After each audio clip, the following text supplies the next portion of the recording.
Did y'all see this episode? Because, whew, I'm realizing there are a lot of secrets. I feel like we are only getting aspects of the show, the story. But first, before I get into it, I am Denise Brady. I'm a licensed marriage and family therapist. And make sure you like and subscribe. We are so close to hitting 4,000 subs, and I need your help. So, watching this episode tonight, we saw the different family dynamics. And we saw how I feel like each sister is in a different place. And I think I'll admit, y'all know I keep it real over here. I do feel like at times Tamar gets the brunt of a lot of the dysfunctional dynamics of the sisterhood. Now, for a lot of these women on this show, people might feel like this is sisterhood. I have sisters, I have siblings, and this is what it's like, especially when you lose a sibling. It feels like at times, or a family member, that's when you see people's true colors. And I feel like the show came back too soon. Okay, I've said that many times. This show is not a good look for the sisters, what sisterhood is. For the grieving process in the Black community, I do feel like at times it does mirror reality. And I do like that it's shedding the light on mental health. And so with Tamar, she has been very transparent about her struggles, her healing journey, trying to come back from being a survivor of an attempt. And what happens when your family are the triggers, your siblings, okay? And so we're seeing her try and create her album, write her book. And though I think that Tamar does have a lot of issues, I think they all do. I think because Tamar at times is the loudest, the most outspoken on social media, I think that she sometimes gets labeled as the identified patient, which is a psychological term that we use in therapy when a family comes in, a couple comes in, and one person has been the identified problem. We call that the identified patient. And I think in this circle, Tamar is that person. But as the layers are pulled back, I think about the dynamics from Braxton Family Values. I'm seeing that there's some masking. I feel like sometimes we're getting people's representatives. And looking at your family, what happens when you're trying to be on your healing journey, trying to work through your ish, but your family is not? Not all of them per se. And you're trying to continue to be with family, spend time with them, but you're on your healing journey. So in a way, you're in therapy, doing the work and trying to heal from people who are not in therapy, who do not think that they have problems.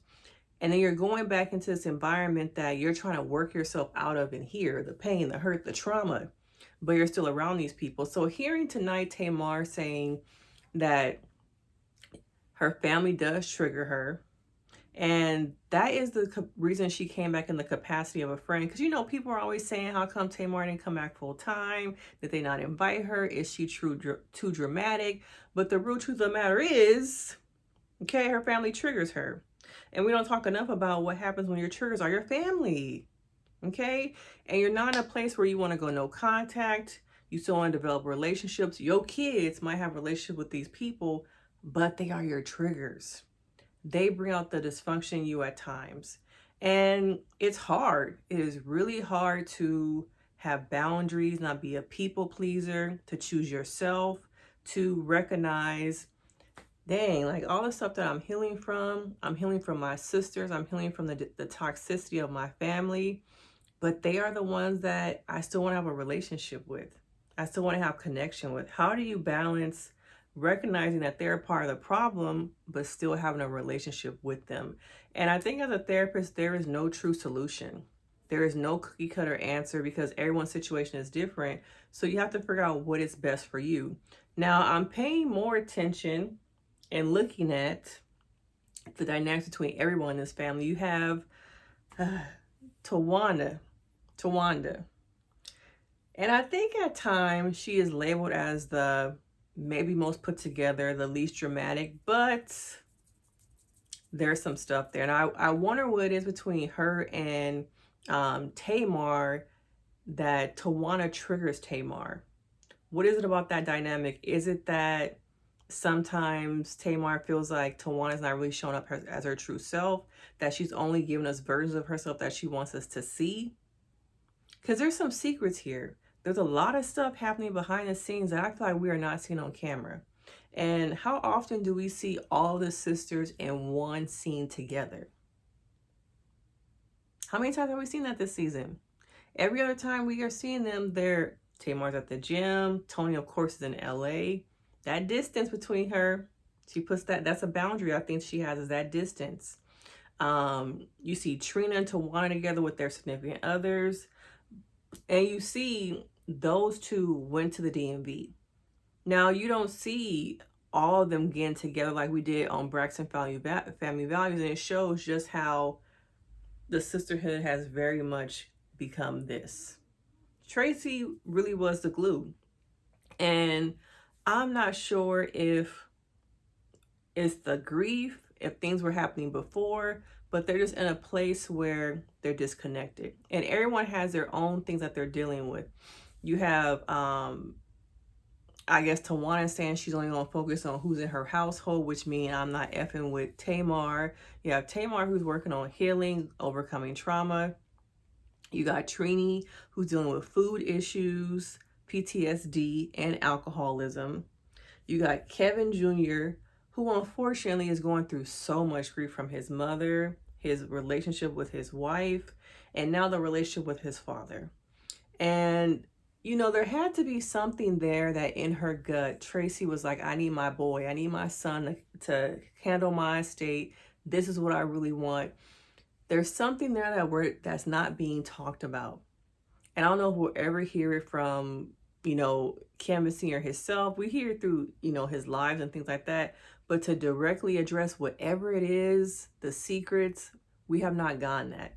Because there's something there that on her deathbed, as she was, you know, passing away, numerous times she met with her attorney and said, I want my son to take care of things.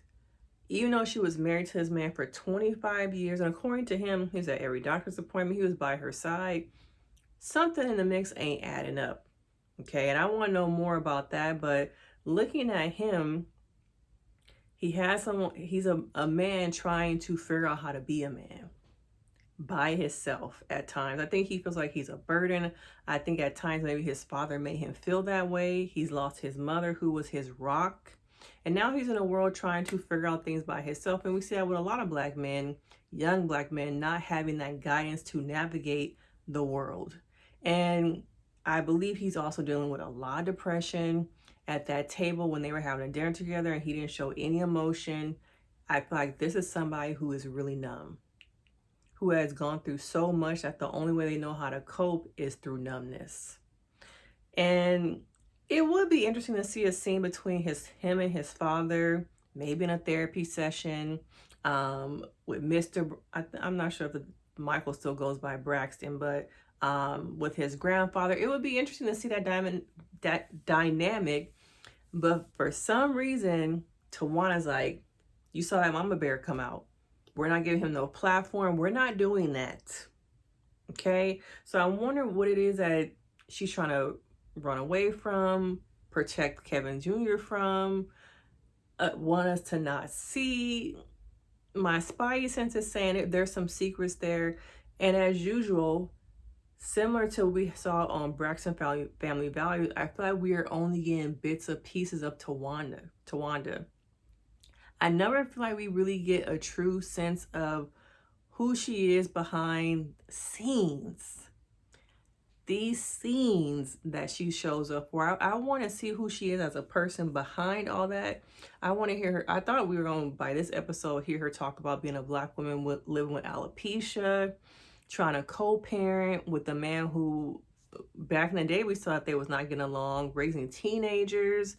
I think there's so much there, being with a man for, at this point, 7 years, and they just barely got engaged. Side note, I not really even recognize this man because he looks so different than he did on Braxton Family Values, okay? If you know what I'm saying. But I feel like we only get bits and pieces of her. And are we going to get, you know, where we probably have like 4 more episodes, maybe 5 more episodes of all the sisters in different scenes, and we're only gonna get Trini and Tawana together. What's really going on? Because they ain't giving us true tea. It's some stuff out there that maybe they don't want us to see. And the thing that we see the most is Tamar. Tamar is labeled the problem. Okay, because it's easy for her to be labeled the problem because she tends to spiral and ruminate over different things. But she is transparent about her struggles with mental health. And that is what is a good thing about this show, because I think a lot of people can relate to her lyrics, her albums, being a marriage. And I'm curious to see her, to read her book. I probably would read it because I want to hear from her words the truth. I want to know the truth. What really happened in her marriage with Vince? Because for so long, I think that she has been protecting people. And Tamar, like all of us, is a flawed person. We all have things that we're working through, trying to overcome. But I think a lot of people can relate to different things that she has gone through. And I'm curious to see if that book comes out and read her stories from her own words. But it's okay to not be okay. It's okay to talk about your mental health. The more we talk about it, the more we will break the stigma. And that is what this show is good for, is breaking the stigma on mental health, grief, depression. But I still think that we're not getting as much as we can. I was hoping that there would be more transparency. But once again, after this episode, there's some shit going on behind the scenes that we are not getting. And I think having a reboot coming back, that's not really fair to us as fans to have the show come back and then only give us breadcrumbs. Okay? But these are just my quick thoughts on this latest episode. I really feel like Tamar is in her healing journey, and it does show you that healing is not a monolith. You're going to go up, you're going to go down, you're going to have moments where you're like, oh, I didn't backslide back into them old behaviors. But the thing is, like Tamar said, to keep going. Even when you feel like there are moments where you want to give up, take a break. Rest, regroup, replenish, but don't give up before the healing happens. Now, I need y'all to like this video, subscribe. Let me know your thoughts on this latest episode. Is Tamar the identified patient when everybody in the family is a little effed up? But of course, I will see you guys in the next video. Bye.